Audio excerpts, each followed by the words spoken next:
Fala aí, galera. Minha moto tava com barulho no motor, no teco, teco, teco. Aí eu tirei essa molinha pra olhar e vi que essa mola tá torta. Tá sem pressão a mola. Fui lá, comprei outra molinha.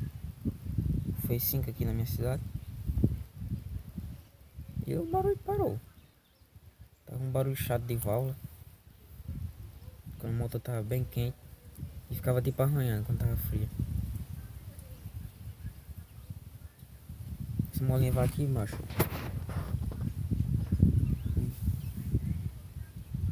Esse parafuso aqui, ela vai aqui, ó. Ela vai desse jeito, ó. Se der um barulhinho na sua moto, pode comprar essa molinha aqui, que é a mola do tensor da corrente de comando. A mesma da 100. Foi só abrir, tirar a mola e colocar a mola do mesmo jeito que tava a outra. Valeu, galera.